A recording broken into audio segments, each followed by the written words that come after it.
بسم اللہ الرحمن الرحیم۔ ہاتھ اٹھانے سے پہلے دعا قبول۔ نماز عصر کے بعد 313 مرتبہ یہ تسبیح پڑھتے ہی مٹی کو ہاتھ لگاؤ گے تو سونا بن جائے گی۔ کون کہتا ہے کہ اللہ کریم دعا قبول نہیں کرتا؟ اللہ تعالیٰ ہر کسی کی دعا سنتا بھی ہے اور قبول بھی کرتا ہے، لیکن آپ کی دعا کیوں قبول نہیں ہوتی؟ بہت سارے لوگ اور بہت ساری ہماری بہنیں بھائی مایوس ہو جاتے ہیں، کہتے ہیں ہم دعائیں مانگ مانگ کر تھک چکے ہیں، لیکن آج کی یہ بات سننے کے بعد انشاءاللہ آپ کی مایوسی ختم ہو جائے گی۔ محترم عزیزو، سب سے پہلے ہم یہ بات سمجھ لیں کہ دعا ہے کیا۔ دعا بندے کا اپنے رب کے ساتھ وہ تعلق ہے جو الفاظ اور زبان سے بھی آگے دل کی گہرائیوں سے نکلتا ہے۔ دعا مانگنا محض الفاظ دہرانا نہیں بلکہ دل کی کیفیت ہے جو رب العالمین کے سامنے عاجزی اور انکساری کے ساتھ پیش کی جاتی ہے۔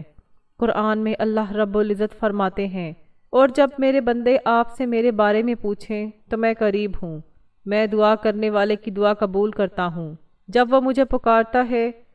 محترم ناظرین، دعا کا مطلب یہ نہیں کہ ہم بس مانگیں اور انتظار کریں، بلکہ دعا کا مطلب ہے یقین دلانا کہ جو ہم نے رب سے مانگا وہ ہمیں دے گا۔ دعا کے ساتھ دل کی توجہ بھی ضروری ہے۔ حضور نبی کریم صلی اللہ علیہ وآلہ وسلم نے فرمایا، اللہ تعالیٰ اس بندے کی دعا قبول نہیں کرتا جو غافل دل سے مانگے۔ اس کا مطلب یہ ہے کہ دعا کے وقت دل اور زبان دونوں ایک ہونے چاہیے۔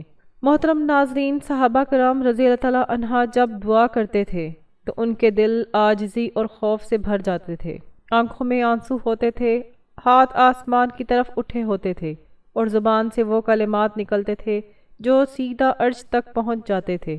آپ صلی اللہ علیہ وآلہ وسلم خود دعا میں عاجزی کی سب سے بڑی مثال ہیں۔ ایک بار آپ نے پوری رات قیام کیا اور دعا کرتے ہوئے فرماتے رہے، اے اللہ، میں تیرا بندہ ہوں، تیرے بندے کا بیٹا ہوں، تیری لونڈی کے بیٹے کا بیٹا ہوں، میرا ماتھا تیرے ہاتھ میں ہے، میرا حکم تیرے ہی حکم کے تابع ہے، تیرے فیصلے میرے حق میں عدل والے ہیں، میں تجھ سے تیرے ہر اس نام کے وسیلے سے مانگتا ہوں جو تو نے خود اپنے لیے رکھا یا اپنی مخلوق کو سکھایا یا اپنی کتاب میں نازل کیا یا اپنے پاس علم غیب میں محفوظ رکھا، کہ تو قرآن کو میرے دل کا بہار بنا دے، میری غمگینی کو دور کر دے اور میری پریشانی کو ختم فرما دے۔ محترم ناظرین، دعا مانگنے کے کچھ آداب ہیں جو سیکھنے ضروری ہیں۔ سب سے پہلے اپنے رب کی حمد اور تعریف بیان کرنا، رسول اللہ صلی اللہ علیہ وآلہ وسلم پر درود بھیجنا، پھر اپنی حاجت بیان کرنا اور آخر میں دوبارہ درود اور اللہ کی تعریف کرنا۔ اسی لیے جب دعا شروع کریں تو یوں کہیں، اے اللہ، تمام تعریفیں تیرے لیے ہیں جو تمام جہانوں کا رب ہے، اور درود ہو تیرے نبی پر، اور پھر اپنی حاجت بیان کریں۔ محترم عزیزو، دعا میں جلد بازی بھی نہیں کرنی چاہیے، کیونکہ نبی کریم صلی اللہ علیہ وآلہ وسلم نے فرمایا، تم میں سے ہر ایک کی دعا قبول کی جاتی ہے جب تک وہ یہ نہ کہے کہ میں نے دعا کی لیکن قبول نہ ہوئی۔ دعا مانگتے وقت یہ یقین ہونا چاہیے کہ اللہ مجھے سن رہا ہے اور وہ ضرور دے گا، چاہے فوراً دے یا کسی بہتر وقت، یا اس کے بدلے کوئی مصیبت ڈال دے۔ محترم ناظرین، یاد رکھیں، دعا صرف زبان سے مانگنے کا نام نہیں بلکہ یہ عمل بھی ہے۔ دعا مانگ کر کوشش کرنا چھوڑ دینا صحیح نہیں، دعا کے ساتھ محنت بھی ضروری ہے۔ جیسے اگر رزق کی دعا مانگ رہے ہیں تو رزق کے اسباب بھی اختیار کرنے چاہیے اور ساتھ ساتھ حلال کمائی کی نیت بھی ہونی چاہیے۔ بعض اوقات دعا کی قبولیت میں دیر اس لیے ہو جاتی ہے کہ اللہ اپنے بندے کو آزماتا ہے اور اس کی دعاؤں کا خزانہ جمع کرتا ہے تاکہ ایک ساتھ بڑی نعمت دے یا آخرت میں اس کو ایسے انعامات دے جو دنیا کی سب سے بڑی خواہش سے بھی زیادہ ہو۔ قرآن میں فرمایا گیا، اور ممکن ہے تم کسی چیز کو ناپسند کرو حالانکہ وہ تمہارے لیے بہتر ہو، اور ممکن ہے کہ تم کس چیز کو پسند کرو حالانکہ وہ تمہارے لیے نقصان دہ ہو، اور اللہ جانتا ہے تم نہیں جانتے۔ اس کو پسند کرو حالانکہ وہ تمہارے لیے نقصان دہ ہو، اور اللہ جانتا ہے تم نہیں جانتے۔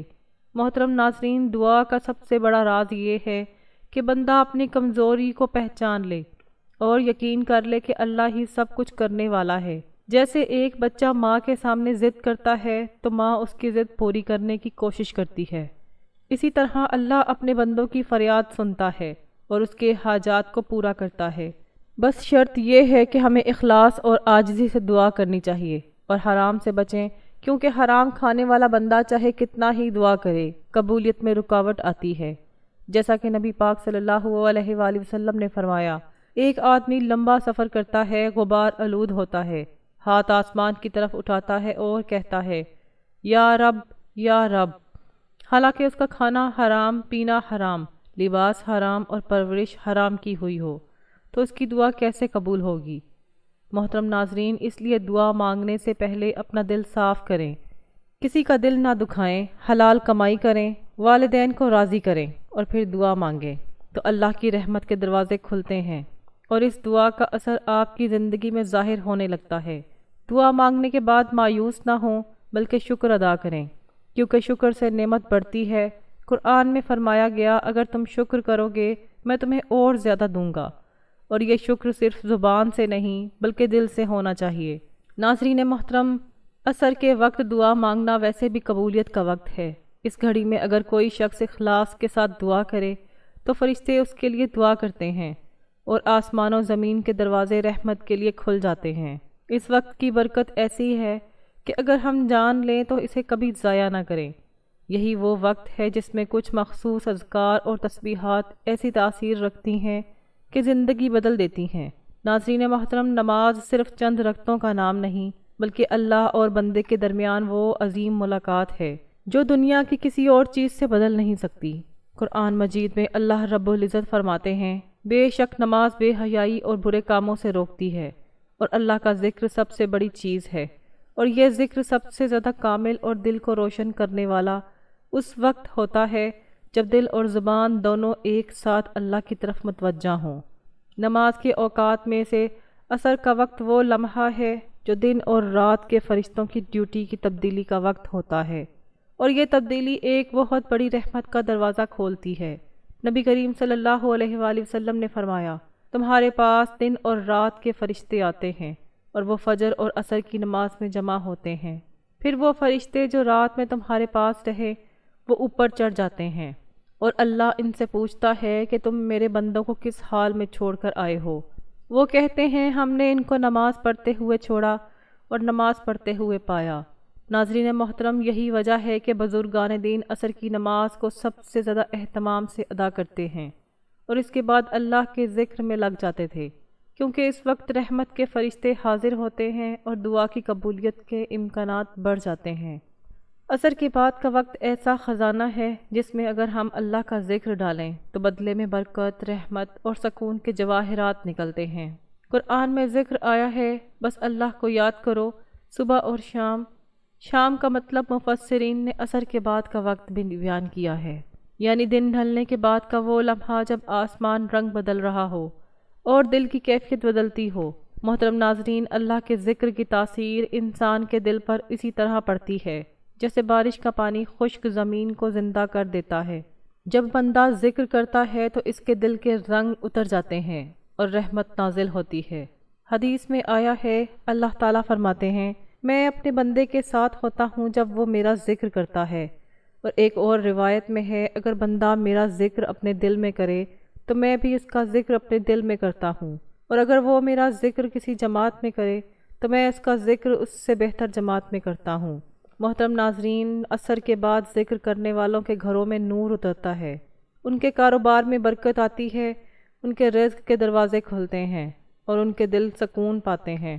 یہ وہ وقت ہے جب دن بھر کی مصروفیات کے بعد انسان کا دل نرمی محسوس کرتا ہے اور اللہ کی یاد میں محو ہونا آسان ہو جاتا ہے۔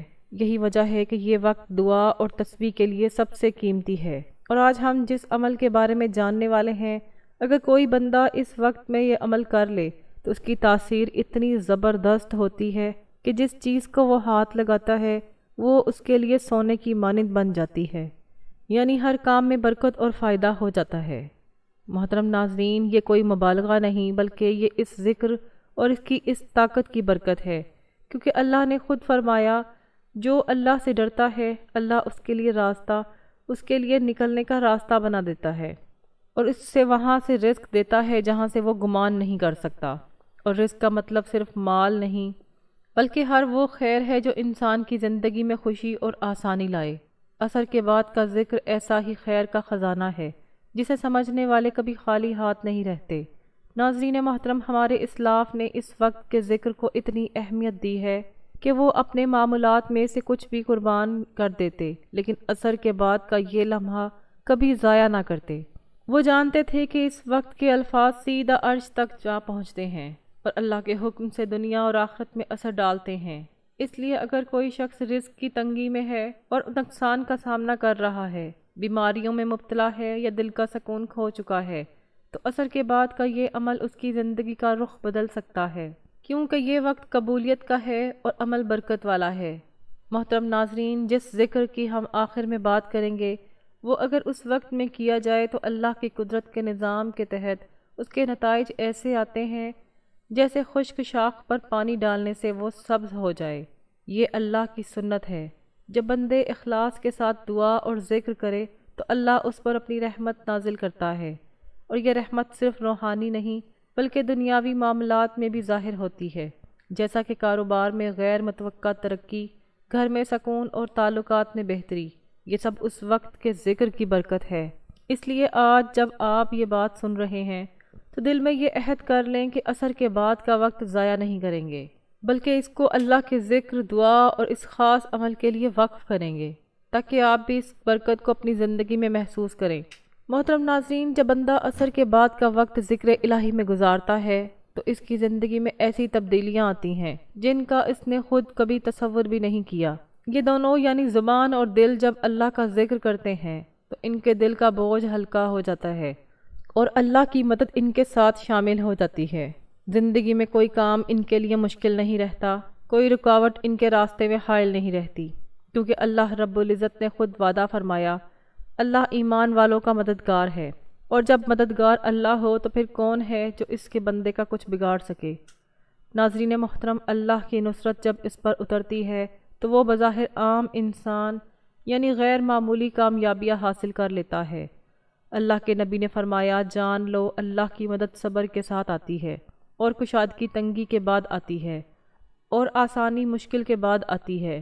یہ اللہ کی سنت ہے کہ جو بندہ اخلاص کے ساتھ اللہ کا ذکر کرے، اس کے کاموں میں ایسی برکت ڈال دیتا ہے کہ لوگ حیران رہ جاتے ہیں، اور جو کام شروع کرتا ہے اللہ اس میں آسانیاں پیدا کر دیتا ہے، اس کے وسائل بڑھا دیتا ہے اور ایسے اسباب مہیا کرتا ہے جو اس کے وہم و گمان میں بھی نہیں ہوتے۔ محترم ناظرین، یہی مٹی کو سونا بنانے کا اصل مطلب ہے کہ جو بھی کام وہ بندہ کرے اللہ اس میں اتنی برکت نازل کر دیتا ہے کہ وہ تھوڑے وسائل سے بھی بڑے نتائج حاصل کرتا ہے۔ اس کے کاروبار میں غیر معمولی ترقی ہوتی ہے، اس کے گھر میں سکون پیدا ہوتا ہے، اور اس کے رشتے بہتر ہو جاتے ہیں۔ یہ سب اللہ کی رحمت اور نصرت کا حصہ ہے۔ قرآن مجید میں فرمایا گیا، اور جو اللہ سے ڈرے اللہ اس کے لیے نکلنے کا راستہ بنا دیتا ہے، اور اسے وہاں سے رزق دیتا ہے جہاں سے وہ گمان بھی نہیں کرتا۔ محترم ناظرین، یہ وعدہ صرف کاغذی نہیں بلکہ حقیقت ہے۔ اس دنیا میں لاکھوں مثالیں موجود ہیں جہاں لوگوں نے اللہ کے ذکر اور اس پر توکل کے نتیجے میں اپنی زندگی کو بدل دیا۔ یہ ذکر صرف زبان سے دہرانے کا نام نہیں بلکہ اس میں دل کی حاضری ضروری ہے۔ جب دل بھی اللہ کے ساتھ جڑ جائے تو ذکر ایک روشنی بن کر زندگی کے ہر گوشے کو منور کر دیتا ہے۔ حدیث میں آتا ہے کہ تمہاری مثال اور اس شخص کی مثال جو اپنے رب کے ذکر نہیں کرتا ایسی ہے جیسے زندہ اور مردہ، یعنی ذکر سے دل زندہ ہو جاتا ہے، اور زندہ دل ہی وہ ہے جس میں اللہ کا نور اور برکت اترتی ہے۔ محترم ناظرین، جو لوگ اس وقت یعنی عصر کے بعد اللہ کے ذکر میں لگ جاتے ہیں وہ دراصل اپنے آنے والے دنوں کی بنیاد کو مضبوط کر رہے ہوتے ہیں۔ وہ ہر اس کام میں کامیابی کے قریب ہو جاتے ہیں جو وہ کرتے ہیں، کیونکہ اللہ ان کی نیت کو دیکھ کر ان کے لیے اسباب پیدا کر دیتا ہے۔ جب اللہ کی نصرت شامل ہو تو ایک چھوٹا سا بیج بھی درخت بن جاتا ہے، اور جب اللہ کا ذکر دل میں اتر جائے تو عام سا کاروبار بھی ترقی کی سیڑھیاں چڑھ جاتا ہے، اور گھر کے حالات بھی بدل جاتے ہیں۔ ناظرین، یاد رکھیں، مٹی کو سونا بنانے کا مطلب یہ نہیں کہ واقعی مٹی ہاتھ میں آ کر سونا بن جائے گی، بلکہ اس سے مراد یہ ہے کہ اللہ اس شخص کے ہر عمل میں خیر ڈال دیتا ہے۔ وہ جو چیز بھی کرتا ہے وہ اس کے لیے نفع بخش بن جاتی ہے، اور نقصان کے اسباب بھی فائدے میں بدل جاتے ہیں۔ یہ سب کچھ اس لیے ہوتا ہے کہ اللہ کی مدد اور برکت اس کے ساتھ شامل ہو جاتی ہے، اور یہ برکت اسی وقت اترتی ہے جب بندہ اخلاص کے ساتھ ذکر کرتا ہے۔ قرآن میں آیا ہے کہ جو لوگ ایمان لائے ہیں اور جن کے دل اللہ کے ذکر سے مطمئن ہوتے ہیں، سن لو اللہ کے ذکر سے ہی دل کو اطمینان ملتا ہے۔ ناظرین محترم، عصر کے بعد کا ذکر دل کو اس اطمینان کی دولت دیتا ہے جو دنیا کے کسی خزانے سے نہیں مل سکتی۔ یہ اطمینان انسان کو وہ ہمت اور اعتماد دیتا ہے جس سے ہر مشکل کا مقابلہ کر سکتا ہے، اور یہی وہ کیفیت ہے جو زندگی کے ہر شعبے میں کامیابی کا دروازہ کھول دیتی ہے۔ اس لیے اگر آپ چاہتے ہیں کہ آپ کے کاموں میں برکت اور رکاوٹیں دور ہو جائیں اور اللہ کی مدد آپ کے ساتھ شامل ہو، تو اس وقت کو ہرگز نہ ضائع کریں، بلکہ اس میں اپنے دل اور زبان کو اللہ کے ذکر میں لگا دیں تاکہ آپ کی زندگی میں وہ برکت اترے جو مٹی کو سونا بنانے کے مترادف ہے۔ محترم ناظرین، وقت کی نزاکت کو مد نظر رکھتے ہوئے اب ہم جانتے ہیں اس بابرکت تسبیح کے بارے میں، جس کو پڑھنے سے انسان اگر مٹی کو ہاتھ لگائے تو وہ سونا بن جاتی ہے۔ تو آپ نے اس کو کس طرح کرنا ہے اچھی طرح سمجھ لیجئے اور بتائے گئے طریقے اختیار کیجئے، انشاءاللہ آپ اس کے فوائد اپنی آنکھوں سے دیکھیں گے۔ سب سے پہلے آپ نے خشوع و خضوع کے ساتھ عصر کی نماز ادا کرنی ہے۔ عصر کی نماز ادا کرنے کے بعد میرے بھائی اور بہنیں، جہاں پر بھی آپ نماز ادا کی ہے وہیں مصلی پر اتحیات کی شکل میں بیٹھ جانا ہے اور اپنا منہ قبلہ کی طرف رکھنا ہے، اور سب سے پہلے آپ نے حضور پاک صلی اللہ علیہ وآلہ وسلم پر خشوع و خضوع اور محبت کے ساتھ درود پاک کا تحفہ پیش کرنا ہے۔ آپ کوئی سا بھی درود پاک پڑھ سکتے ہیں۔ آپ نے درود پاک 3 مرتبہ پڑھنا ہے۔ ایک مرتبہ آپ حصول برکت اور ثواب کے لیے میرے ساتھ درود پاک پڑھ لیں۔